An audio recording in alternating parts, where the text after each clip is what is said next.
Novas tecnologias, mudanças no comportamento do consumidor e novas tendências de design estão transformando o mercado moveleiro brasileiro. E como é que será que esse novo cenário está impactando fabricantes, designers e consumidores? Bom, nós estamos no lugar certo para falar sobre isso. Estamos falando diretamente da Móvel Sul 2025, no Parque de Eventos de Bento Gonçalves.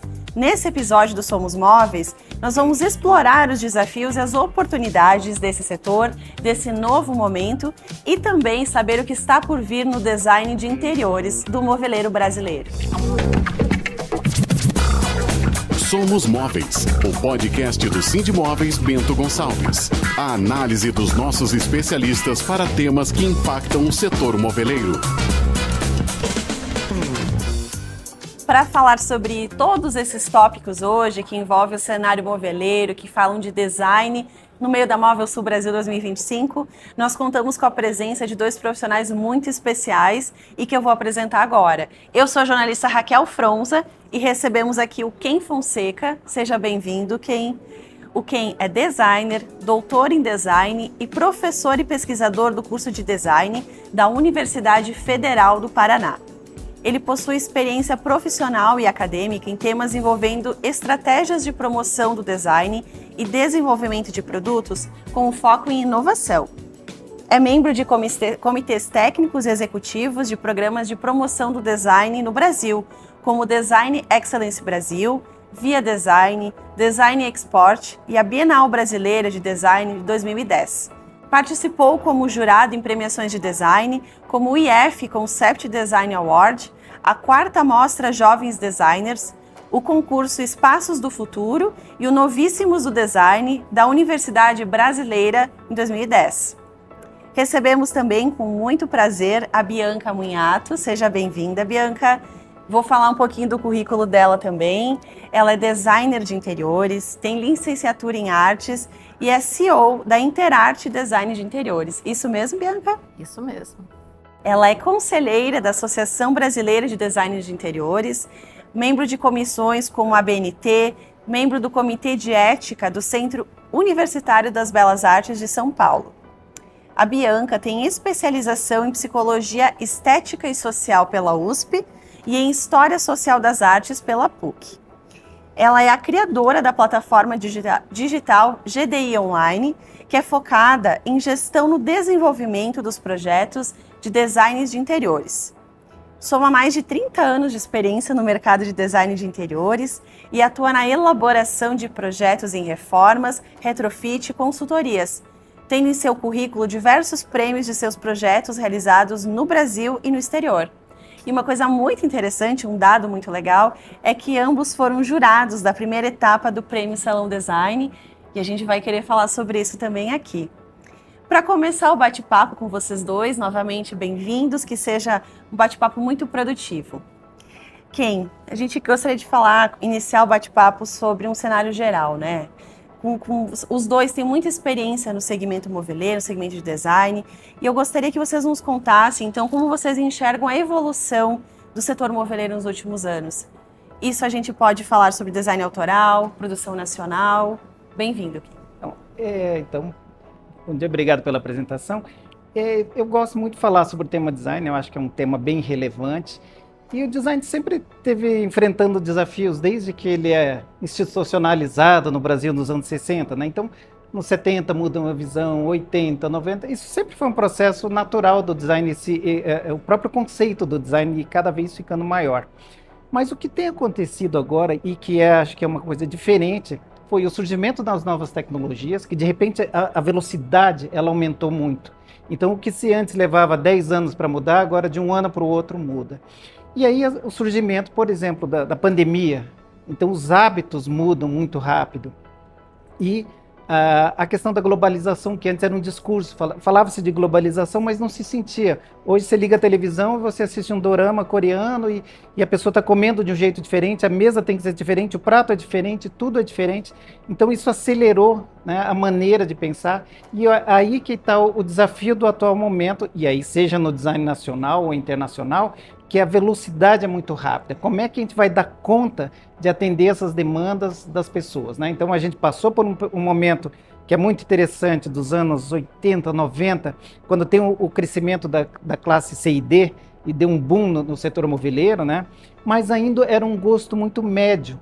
Agora a gente tem um gosto totalmente diferenciado. Você tem nichos, grupos totalmente distintos. De repente aparece lá uma tal de Deolane com 20 milhões de seguidores e fala, eu nunca ouvi falar nessa mulher, então quer dizer que eu estou fora dessa bolha.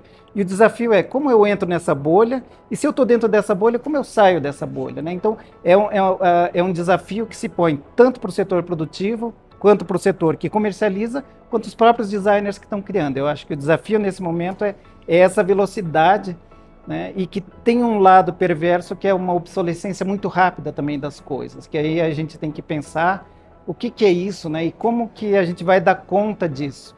Mas os desafios eu não acho que são ruins, eles são sempre o que nos impulsiona, são os desafios. Então, Processo concorda, Bianca? É, o processo evolutivo.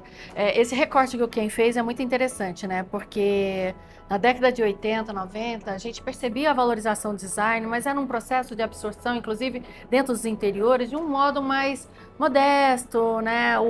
A peça era como que se fosse quase que escultural, né? Não tinha uma exigência, às vezes era um design mais esculturado do que realmente funcional.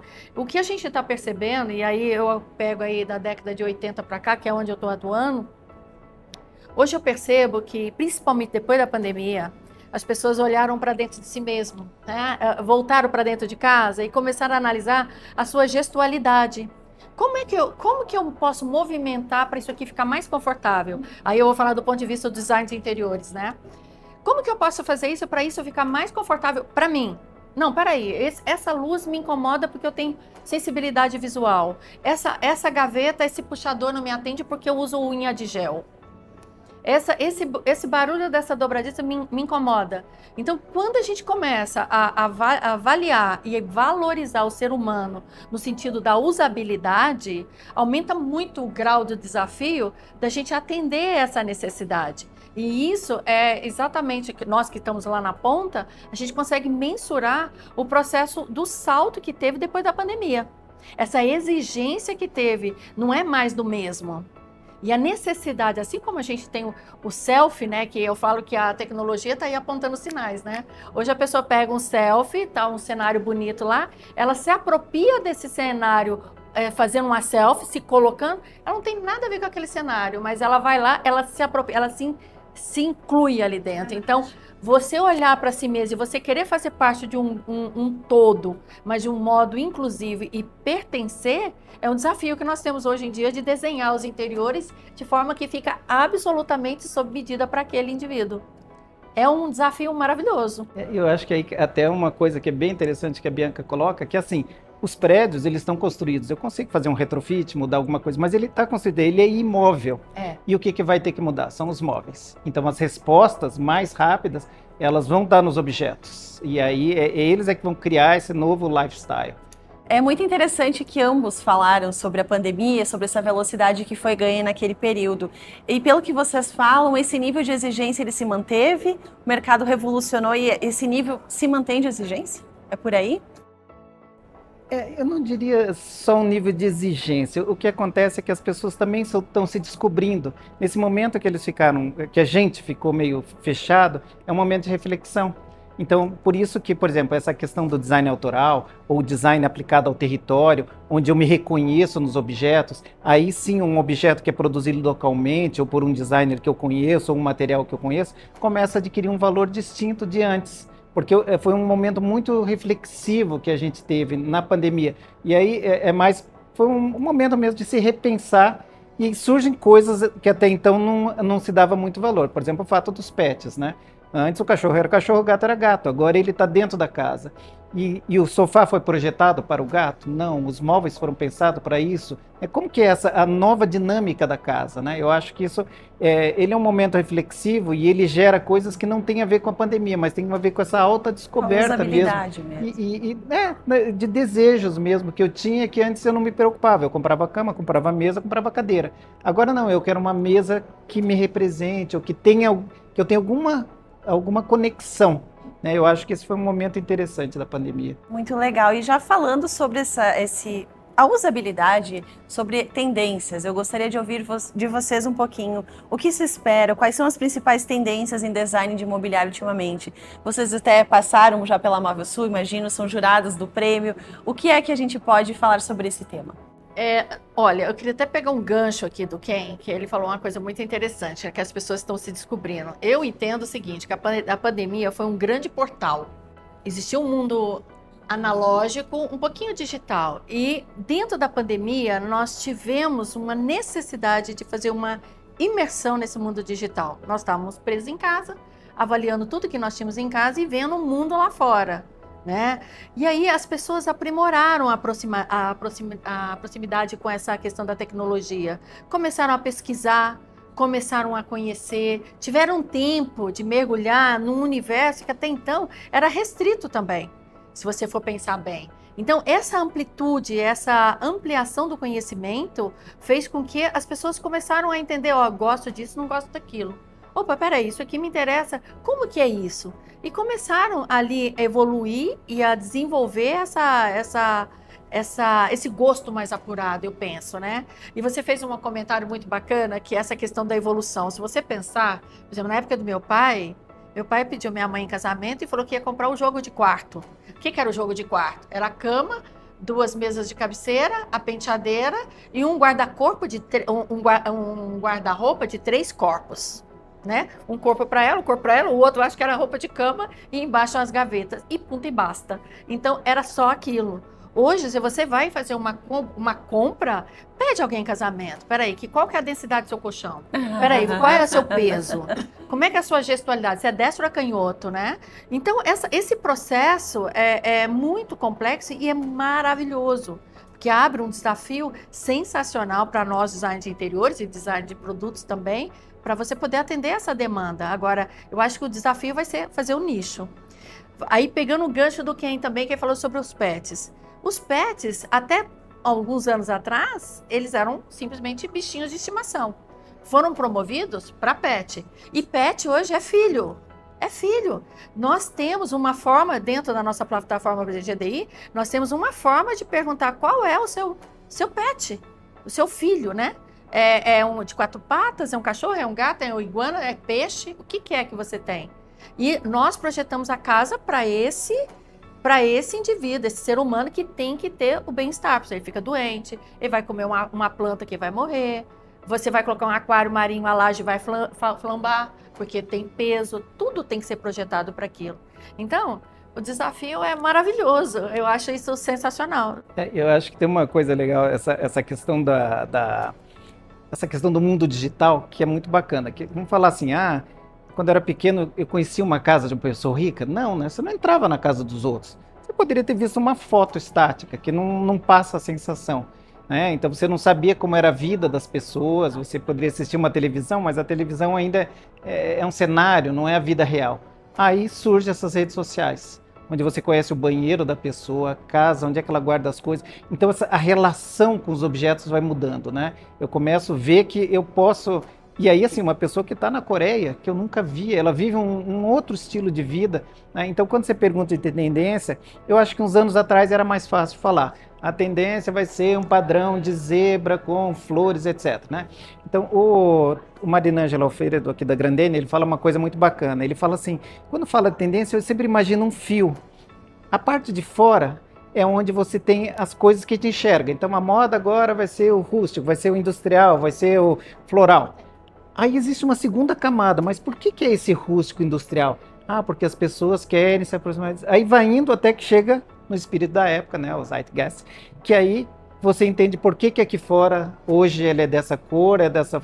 Sim, então existe essa tendência de curto prazo, que é o que está na feira, que é o que vai vender hoje. Mas existe o de médio prazo e o de longo prazo, que é o espírito da época, que é isso que que o design, na verdade, tem que tentar entender, as empresas também, que senão eles vão ficar sempre correndo atrás, assim, a tendência é o amarelo, eu vou lançar um móvel amarelo. Não, é entender o que está por trás disso. Entender o seu consumidor, sobretudo. Né? A pesquisa é ampla e muito profunda, né? E de um ambiente muito sério, porque uma estratégia mal desenhada, mal projetada, o prejuízo é violento. Então, realmente, aumentou o grau de profissionalismo, eu acredito. Nós temos que subir a régua. O grau de exigência do nosso consumidor aumentou e com ele tem que entrar a nossa especificidade, a nossa competência para atender esse mercado. Ambos já foram jurados de outros prêmios, outros concursos, como a gente leu aqui, e são agora, foram, né, do Prêmio Salão Design. E se a gente for falar, não precisa ser sobre tendências, mas o que vocês mais observaram nesses trabalhos, ou de certa forma, vamos repetir a palavra tendência, né? O que mais se repetiu? O que é que vocês mais viram nesses trabalhos? Posso falar? Sim. Eu acredito assim que tendência é uma coisa que você tem que pensar lá na frente para consolidar, né? Não é exatamente o que você está vendo ali. Uhum. Comecei a perceber assim uma preocupação muito grande com relação aos materiais, sabe? Materiais assim mais sustentáveis, materiais mais palpáveis. Estamos, os jovens principalmente, já realmente sentindo essa necessidade de entrar no mundo de produtos, matéria-prima amigáveis, como ecoplástico, né? Muita fibra natural. O desafio disso é exatamente fazer uma entrega para a sociedade e para o mundo, de modo que traz um conforto de usabilidade, que não adianta só ser aquela peça escultural. Não, a usabilidade ela tem que ser pensada nos mínimos detalhes e, sobretudo, ela ser honesta, né? Diante de tudo que a gente está vivendo, ser um produto honesto para ser colocado mais um no mercado. Por que mais um? O que esse mais um oferece? Ele tem que ter uma flexibilidade, ele tem que ter multiuso muitas vezes, ser inteligente nesse aspecto. E eu não sei, na minha opinião, eu não sei o que quem acha, mas eu acho que o grande desafio e o grande pulo do gato são a gente desenvolver excelentes ferragens. Concorda, Kim? Sim, porque as ferragens é que vão fazer as chapas, fazer as uniões, fazer os movimentos, fazer articulações. E sem isso não adianta você ter a matéria-prima com acabamento se você não tem ferragem. Porque a ferragem eu acho que é o processo da inteligência que vem dentro do processo. Se você quer ter um mobiliário com uma certa flexibilidade de uso, com multiuso, você não consegue às vezes fazer ele só na matéria-prima original, na base do encaixe meio madeira, né? Vamos falar dos encaixes naturais. Se nós não tivermos uma tecnologia de ferragem, materiais também, né, que são resistentes e a essa usabilidade, eu acho que é um grande ponto. Eu percebi no nosso prêmio alguns pontos, alguns designers já realmente pensando nesse aspecto de usabilidade, de flexibilidade, de mobilidade, de sustentabilidade. Eu gostei muito de ver isso. Eu acho que tem uma coisa interessante, assim, que o móvel multiuso sempre se falou nisso. A vida toda não é nada de novo. É verdade. Mas isso. Antes era assim, você comprava uma mesa dobrável, elástica. Ou você usava o tempo todo aberto ou o tempo todo fechado. Ela era elástica, mas você não usava ela para... Agora não. Agora o mundo está muito dinâmico. Então, assim, eu tenho um Airbnb, eu tenho uma pessoa hoje, amanhã eu tenho duas, eu tenho um gato, amanhã eu tenho dois. Então, assim, as coisas, o uso do ambiente ele ficou muito mais dinâmico, né? Eu tenho trabalho remoto, eu trabalho em casa, eu faço home office e eu saio às vezes. Então, nos produtos que estão ali entre os premiados, você vê que tem esse olhar. Você começa a pensar o objeto, daí imaginando que a construção da casa não mudou, ainda que está o mesmo espaço. Mas o objeto ele começa a ter uma dinâmica diferente daquele olhar multiuso que a gente tinha antes, que ele era mais um discurso do que realmente assim multiuso. Agora ele está ficando um pouco mais dinâmico. E tem uma coisa que também eu acho assim, que aparece, que isso dá para ver em todos os lugares, essa referência ao modernismo brasileiro, né? A gente vê muito isso. E aí tem uma coisa que eu acho bacana, que assim, o que foi o modernismo brasileiro? Nos anos 50 o Brasil tem um boom, e de repente era assim, você podia criar uma cidade nova, você vai lá e constrói Brasília do nada. Olha que mágico, você construir uma cidade, pensar que as quadras não precisam ser do tamanho, os prédios podem ser diferentes, as colunas podem ser diferentes, você não precisa sentar igual você sentava, o Sérgio Rodrigues fala que você vai pôr o pé no braço, e assim, é muito legal porque você está pensando um mundo novo através dos objetos. Eu acho que a gente está no mesmo momento, só que no primeiro passo, copia-se ou se influencia por esse olhar modernista antigo, e eu acho que agora é o momento de pensar qual é esse novo moderno, né? Qual o contemporâneo hoje que vai trazer essa essência da liberdade que tinha esse móvel moderno, mas para os dias de hoje. E usando materiais novos, né? A gente tem falado isso muito, a respeito da pesquisa de materiais. Esse é um desafio para nossas indústrias, porque, por exemplo, o bioplástico, resíduo de pneu, resíduo de madeira, a forma como que você pode manipular esse descarte e trazer isso para um uso direto dentro do design, dentro de uma indústria que olha para isso, é um desafio e vai ser uma coisa muito interessante. E fazendo um parêntese aí sobre essa questão dos espaços, né? Eu não sei, aqui, assim, em São Paulo cresceu o número de estúdios de 26 metros quadrados, para você morar ali dentro. E às vezes tem alguns que ainda tem um bichinho de estimação. Nesse caso, eu acho que o mais adequado é o peixe, né? Vamos ser sinceros, mas seja como for. Então, essa usabilidade de você descer a mesa, levantar a mesa, peraí, agora eu vou baixar a cama, agora eu vou descer, né? Você ter multiuso realmente é muito desafiador e eu acho que a indústria tem que se preparar para isso tipo e pesquisar muito em ferragens. E aí, essa mudança, acho que tem que ter uma coisa que é interessante também, é o envelhecimento da população, né? De repente, esse dobrar, abrir, fechar, e a população ficou mais velha. De repente, eu não posso ter o tapete porque o idoso tropeça, mas eu quero caracterizar meu espaço. Então, que solução que eu vou dar que eu consigo ter o efeito, né, esses efeitos de interiores, mas que necessariamente não passam pelos produtos antigos, né? Ou seja, o efeito é o mesmo, mas os materiais e a abordagem é nova, né? Então, acho que o envelhecimento da população, ele está propiciando repensar os móveis, como é que eu abro uma gaveta, como é que eu fecho, como é que ela é transparente para que eu veja dentro sem ter que abrir.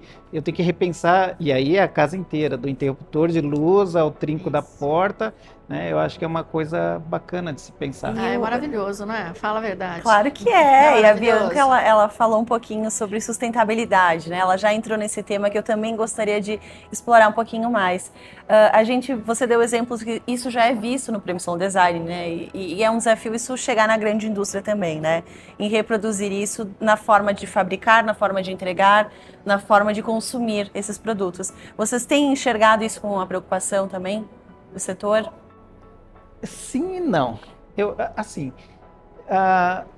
gosto do livro do John Takara, que ele fala do plano A, ele fala, não tem mais plano B, não tem mais que discutir sustentabilidade. Tem que fazer, acabou. Ponto. Já não tem, né? Mas acho que não é todo mundo que está sensibilizado para, né? Você produzir um objeto a partir de um material virgem, aparentemente ele é mais barato, se eu não calcular o impacto que ele causa, do que eu pegar um material, reutilizar e colocar no mercado.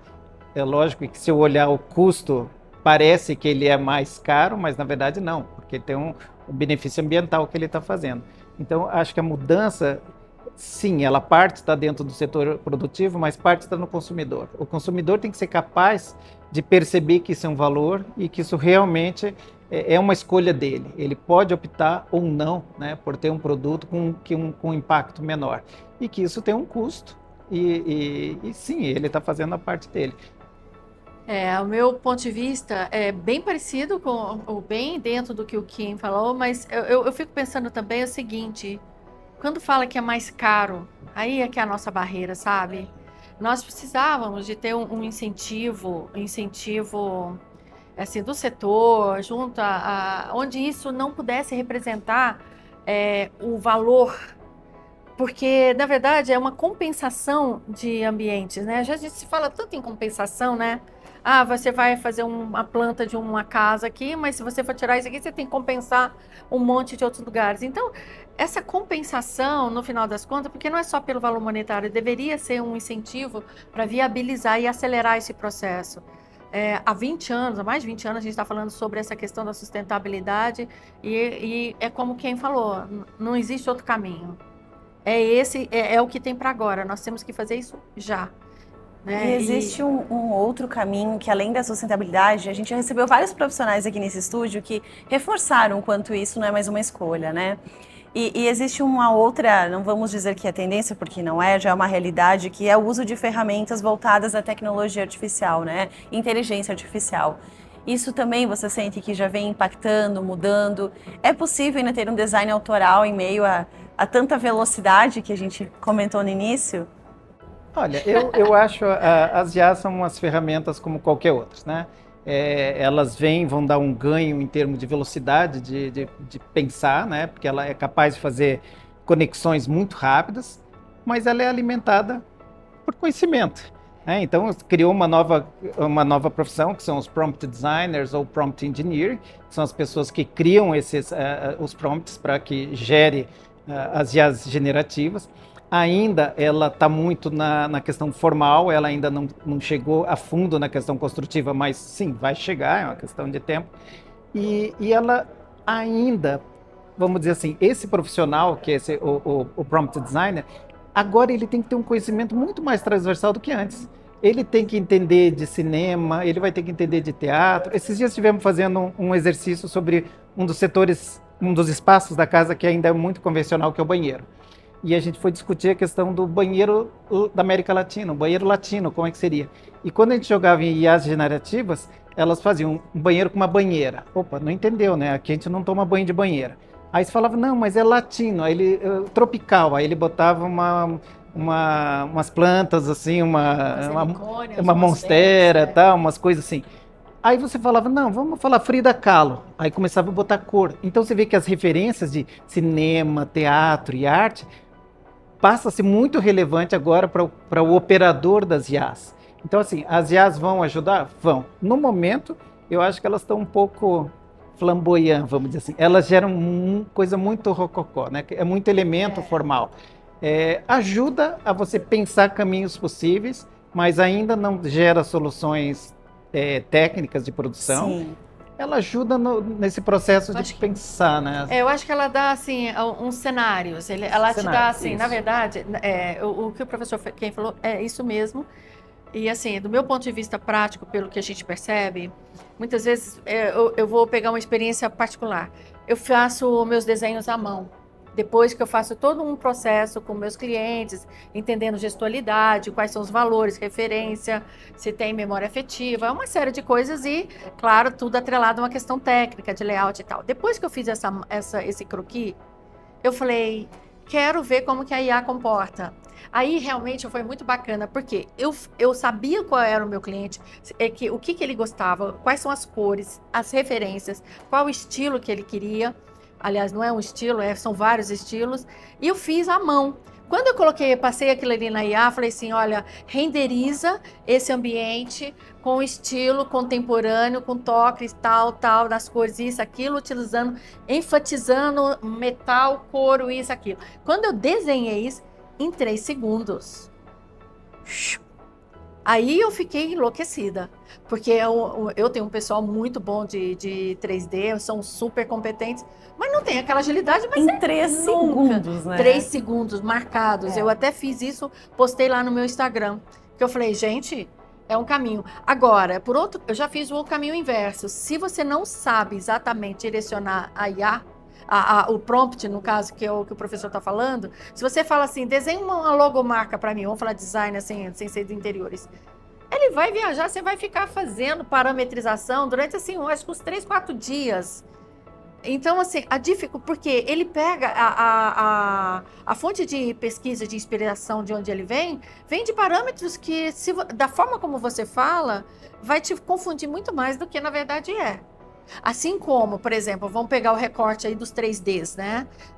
Que é a grande febre que teve antes da pandemia, o 3D, não sei o que e tal. Eu falava assim, gente, como que pode um ar-condicionado colocado debaixo de um ponto de iluminação?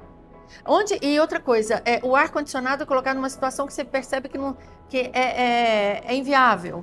Então, assim, para nós que temos um olhar absolutamente técnico sobre a imagem do ponto de vista crítico, você consegue identificar aonde está a falha. Só que nossos consumidores não.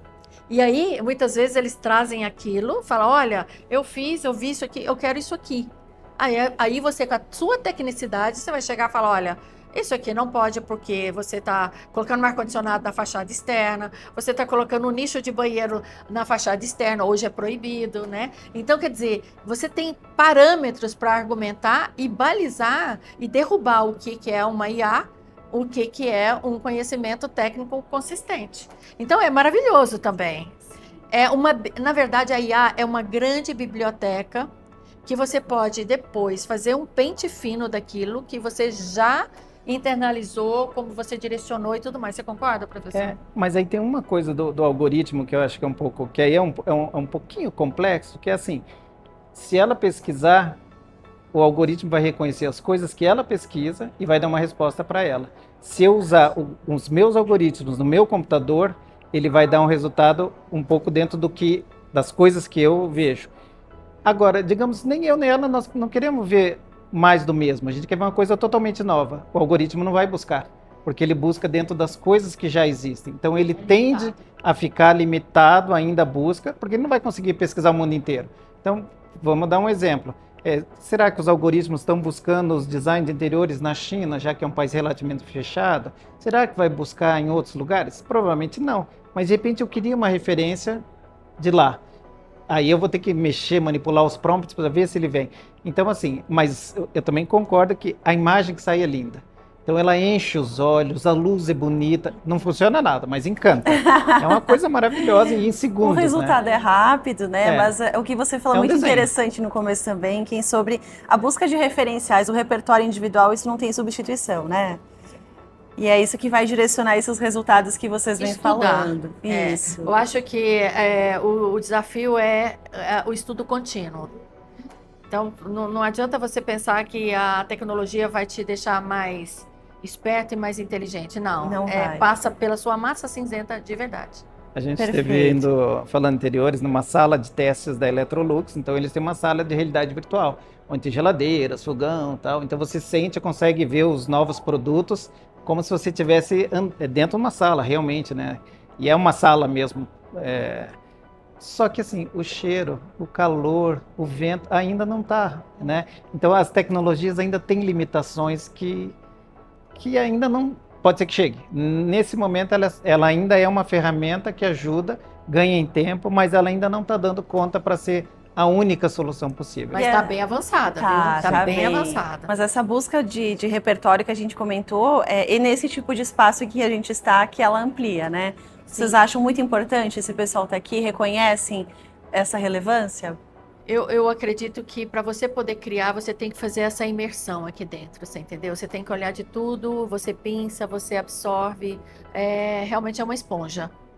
Tem que estar aqui dentro. Nós temos que estar nesse berço aqui, né? Verificando como é que está o movimento da nossa indústria, até para a gente alavancar o nosso segmento.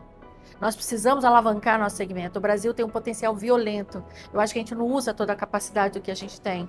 Nós temos condições de ser referência no mundo inteiro. Somos criativos, temos uma população jovem e a gente precisa fomentar isso, incentivar.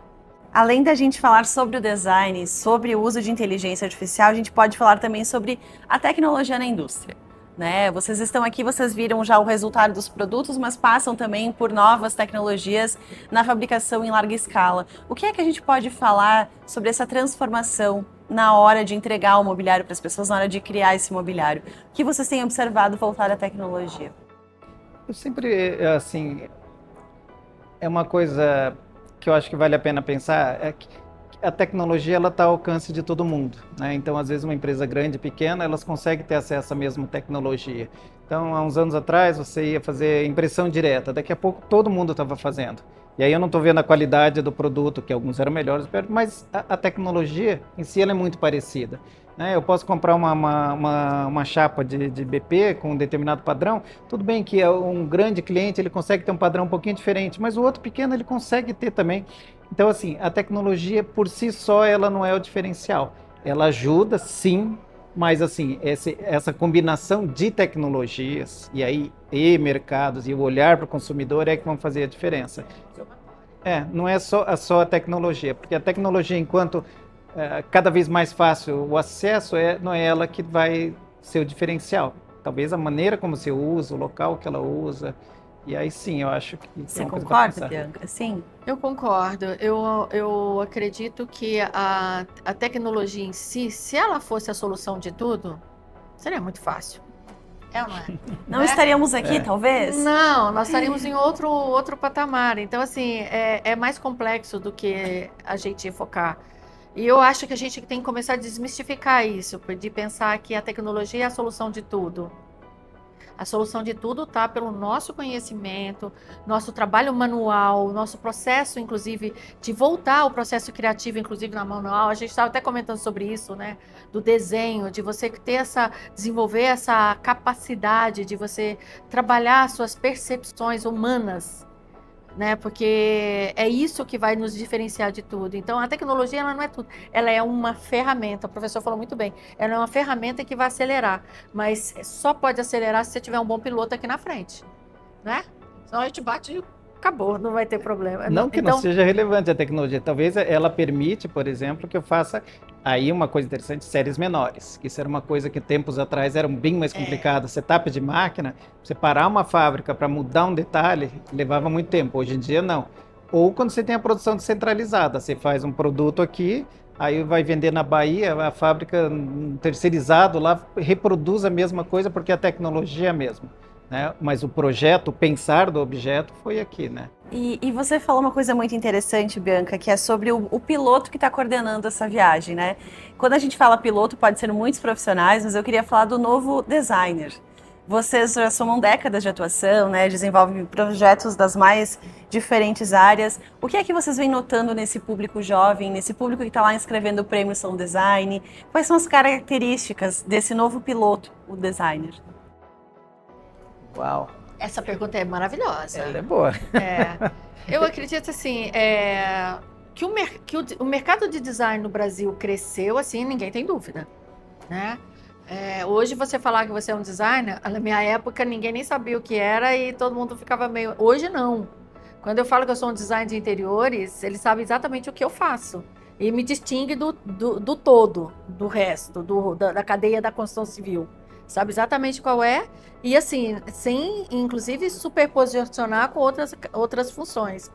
Eu acho que na questão com isso, despertou uma consciência e um incentivo muito grande para os jovens, porque tem um cenário à frente muito promissor. É uma profissão nova, como eu falei, eu acho que no Brasil a gente está ainda engatinhando, tem muito por fazer. Então, eu penso que esses jovens, eles... entram entusiasmados no mercado, mas eles têm algumas dificuldades, porque às vezes essa ponte entre indústria, né, investimento e a capacidade criativa do que ele tem, essa ponte ainda ela não está muito amigável, né? Ela está assim, não está muito estruturada. Eu penso que tínhamos que ter incentivo fiscal, educacional, para fazer uma imersão, por exemplo, um curso de design. Vamos fazer uma imersão dentro de uma indústria moveleira? Vamos conhecer um maquinário? Pegar esses alunos, porque se investe pouco nesses alunos, sabia? Claro que a indústria quer aquele que consome, mas eu não esqueço uma indústria que ainda recém-formada, sem nome, sem nada, sem cliente, praticamente, foi lá, me pegou, veio, deixa eu te apresentar a minha indústria. Eu fiquei encantada, eu sou apaixonada com eles até hoje. Então, assim, essa ponte de você pegar um jovem aprendiz, um jovem profissional e falar, vamos conhecer a nossa serralheria? Vamos fazer mergulhar nisso daqui para você poder criar alguma coisa e ter um incentivo nesse processo? Eu acredito que nós estaríamos num outro patamar em termos de produção nacional e, inclusive, com perspectiva de valorização internacional. Eu penso dessa forma. Esses jovens, eu acho que eles têm tudo para ser melhor do que a geração anterior pelo acesso à informação. Eles têm um acesso que assim, é impensável anos atrás, né? Eu me lembro que eu queria ver Bienal em São Paulo, eu tinha que pegar um ônibus e ir até outra cidade, ficar lá o dia inteiro, não tinha dinheiro para pagar o hotel, para pegar outro ônibus e voltar. Né? Então, assim, o acesso à informação era muito difícil. Tinha uma vantagem, como era difícil, a absorção era maior. Agora, o acesso está muito fácil, mas aí ficou difícil de você filtrar o que é informação relevante e o que não é relevante. Você falou de interiores, eu estava também trabalhando com uma aluna e ela foi trabalhar. E ela foi trabalhar excelente enquanto projetista.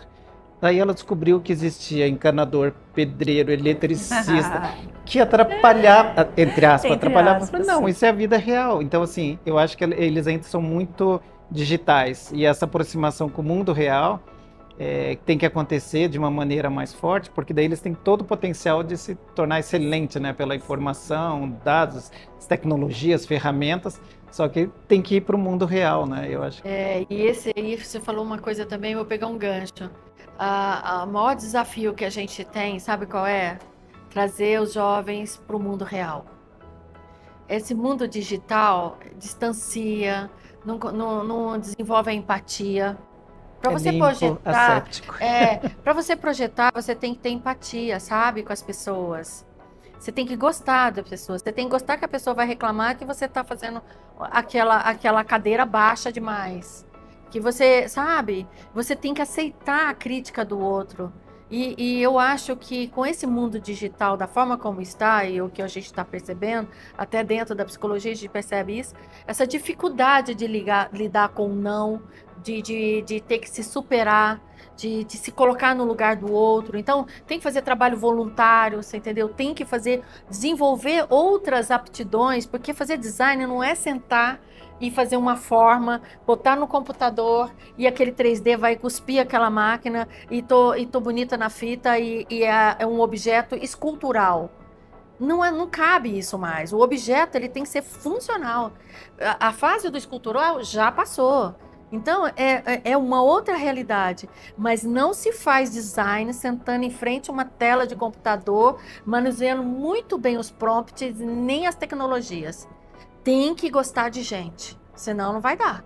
Legal, legal. Você falou uma coisa que eu acho muito bacana, que era assim, eu trabalhei um tempo também em interiores, então você desenhava a sala de estar, a sala de jantar, o lavabo. Aí o banheiro dentro da casa. Não, esse não precisa, é o banheiro da casa. E aí hoje em dia não, assim, ele vai fazer como é que é? O skincare na frente do banheiro. Então, assim, o que tem atrás, o que eu vejo no reflexo? Eles conseguem pensar umas coisas, assim, em termos de complexidade, que eu acho muito bacana, mas digitalmente, né? Então, assim, se juntar todo esse potencial, esse olhar que eles têm muito sistêmico, com a realidade, eu acho que eles estão... Muito legal. A faca é o queijo para ser excelentes profissionais. E pode ser um papel da indústria também, então, aproximá-los, né, e dar essa puxadinha para o mundo real. Outra possibilidade muito bacana e que a gente vem assistindo muito são as parcerias, os collabs, né, entre profissionais, entre o arquiteto, o designer, o industriário, né? Como vocês acreditam que isso pode ser, sim, uma saída para qualificar o setor moveleiro?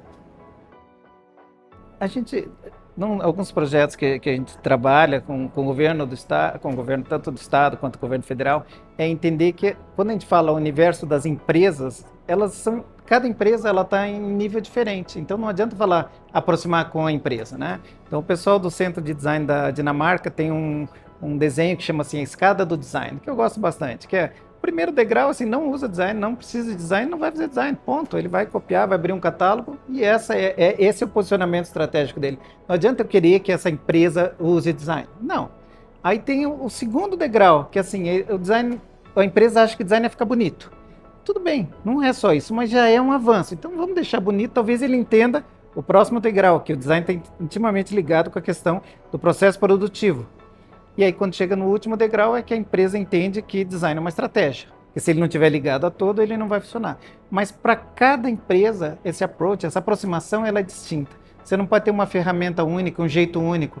Porque senão você coloca um designer para fazer um design estratégico numa empresa que não quer, não vai funcionar, né? Eu me lembro, uns anos atrás, o Guilherme Bender, que ele era o designer que mais tinha produto assinado na Tokstok. E a gente chamou ele e falou, olha, tem vários empresários aqui, a gente queria que você fizesse uma palestra para eles, falando sobre valor design. Ele falou, eu não. Eu falei, como não? Ele falou assim, eu já tenho tanto trabalho para atender quem quer fazer, que eu não vou perder meu tempo para quem não quer fazer.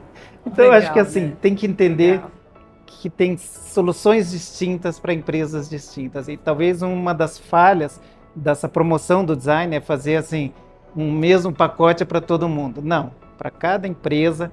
Cada empresário tem um olhar e uma estratégia distinta e o design se encaixa de uma maneira distinta dentro dessas empresas, né?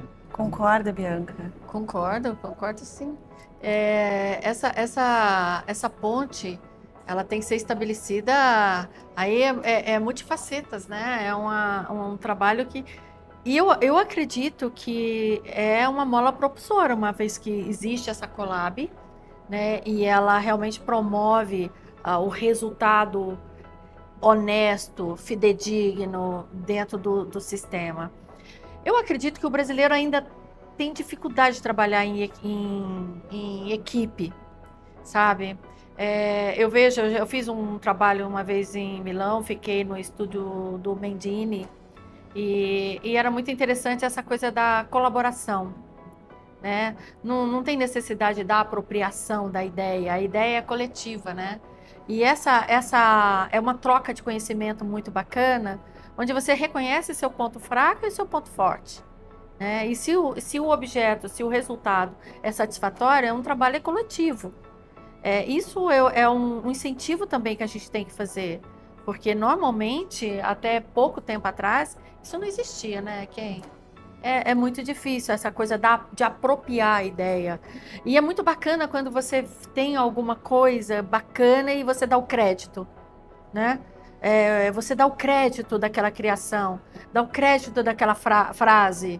Aquela frase foi diferente, dá o crédito. Então, essa coisa de você colaborar, dando crédito, é uma rede de apoio muito interessante, onde todo mundo se sente valorizado naquilo que te compete, porque você não quer ter mérito daquilo que você não tem, né? E isso é uma coisa que a nossa cultura precisa melhorar.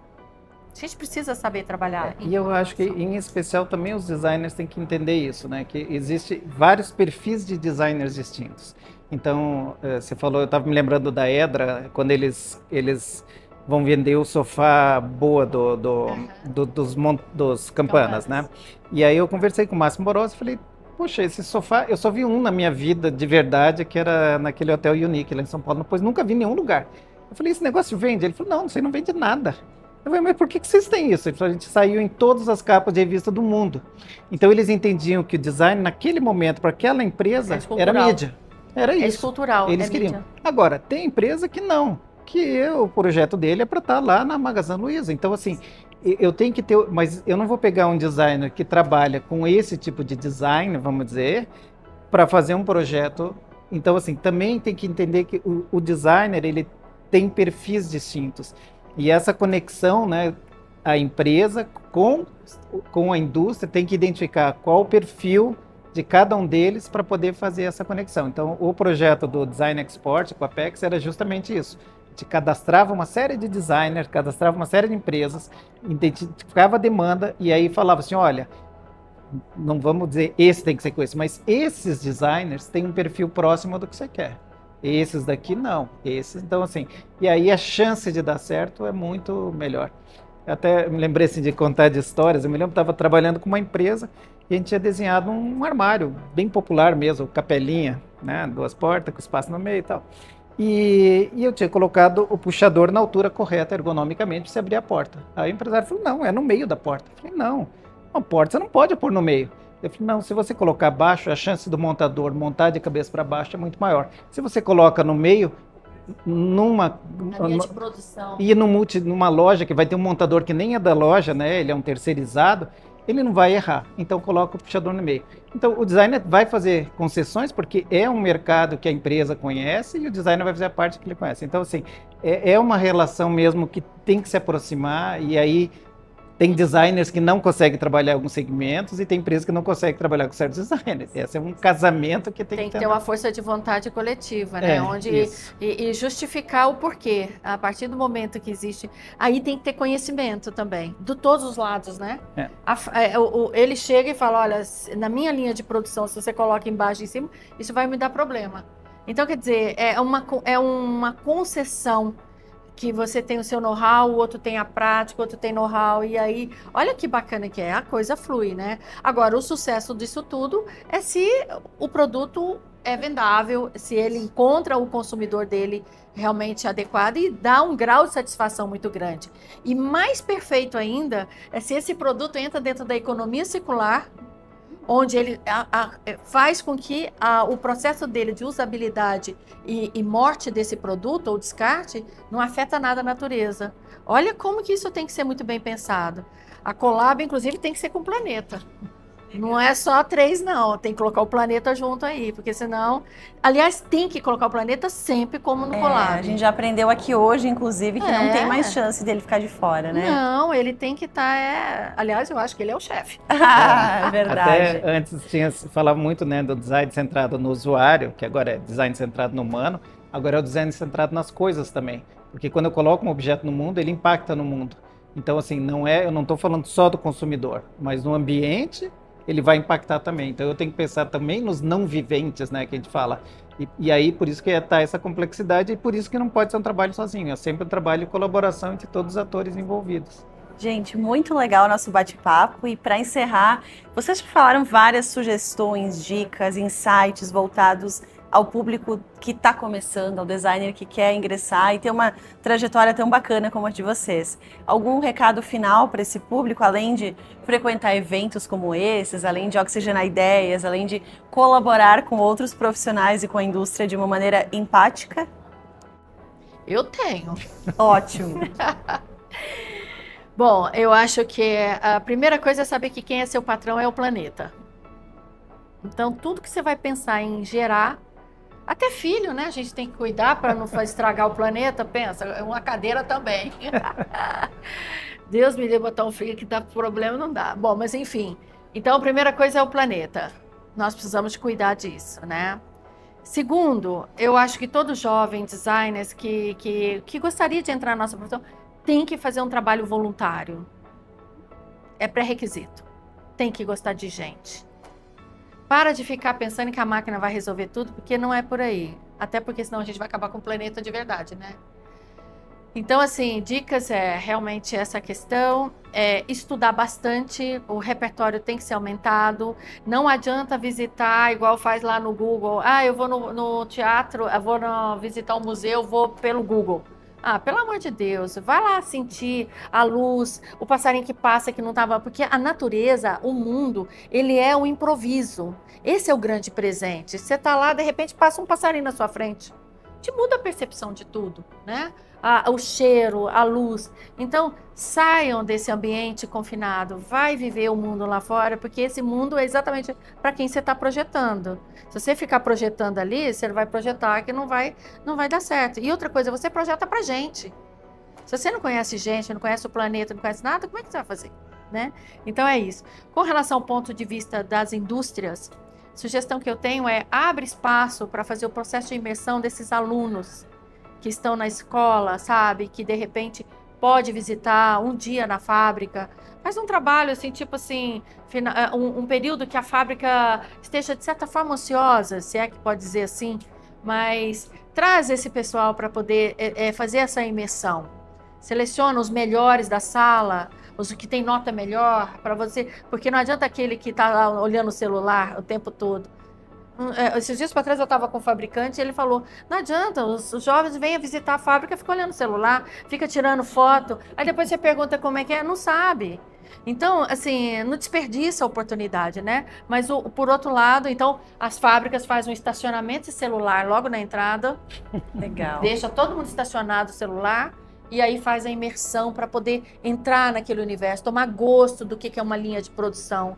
Como que é importante ter esse cuidado do começo ao fim. Então, eu acredito que esses são algumas dicas, e se deixar, eu fico aqui falando até mais tarde, vou deixar por quem falar agora. Então, pegando o gancho, acho que um dos desafios dessa geração é sair da bolha. É não ficar só fazendo aquilo que você gosta, que você vê, senão você não vai conhecer o novo. Então, assim, você tem que experimentar fazer outras coisas. Mesmo que você ache que não goste, esse experimentar, né, que vai ser a curiosidade, é sair dessa bolha, senão você vai fazer mais do mesmo. Então, acho que o primeiro ponto é isso. Você falou na questão da experimentação, eu fui numa universidade no sul do Chile e tinha acontecido um tsunami na cidade, em Concepción. E aí eles levaram os alunos de design para ir ajudar. Aí os alunos, não, vamos projetar um armário, não sei o que. Daí eles falaram, o que vai ajudar a projetar? Nada, vamos lá carregar as coisas, tirar as famílias que estão debaixo d'água, fazer comida e tal. Aí eles ficaram uma semana ajudando as famílias. Aí, passado esse período, falaram, se você fosse projetar alguma coisa para eles, o que vocês fariam? Aí eles começaram a fazer os projetos depois de vivenciar. Então, assim, essa coisa da vivência, do inesperado, do sair da zona de conforto, é, assim, fatal. Agora, quanto às empresas, eu acho que um dos problemas não é assim... Vamos pegar uma empresa que faz mesa e cadeira, ou faz armário. Ele faz armário de manhã, de tarde e de noite. Se ele chamar um aluno, esse aluno nunca vai ser melhor do que eles, porque eles só fazem isso, eles são bons nisso. Talvez você chamar um jovem para pensar coisas que estão para frente. é assim, e se essa empresa for fazer produtos para idosos? E se essa empresa for pensar na nova tecnologia? Porque a empresa, em geral, ela não tem tempo para parar e fazer prospecção, ela tem que apagar incêndio o dia inteiro. Ela está atendendo o mercado, ela está fazendo o dia a dia. E um estudante que vai chegar lá, ele ainda vai estar aprendendo, mas ele é capaz de trazer um olhar novo. Então, essa aproximação pode ser para o que a gente chama de future studies, né? As coisas um pouco à frente, no seu futuro que está para vir. E aí sim, ele vai ver um olhar que é um olhar que não tem dentro da empresa, ou a empresa às vezes tem esse olhar, mas não tem o tempo para fazer, e ao mesmo tempo esse aluno vai estar se aproximando da realidade de produção e vai se capacitar para ajudar a projetar esse mundo novo, né? Então eu acho que é olhar para frente, não fazer mais do mesmo, mas o que está para ser criado, ser inventado. Gente, muito obrigada pela presença de vocês, foi muito especial, muito enriquecedor, e voltem sempre, né, tanto para Móvel Sul quanto aqui para Serra Gaúcha. Muito obrigada. Prazer muito grande estar com vocês, parabéns pelo trabalho, pelo evento, pela organização fantástica, e realmente chamar os jovens para vir, né? Vem legal. Logo, gente. E ficamos aí para discutir, quando quiserem chamar a gente, estamos aqui. Muito obrigada. Esse foi o Somos Móveis de hoje. A produção desse episódio é da Pura Conteúdo e a edição e captação é da Cor Produções e da Pollen Audiovisual. Até a próxima, pessoal!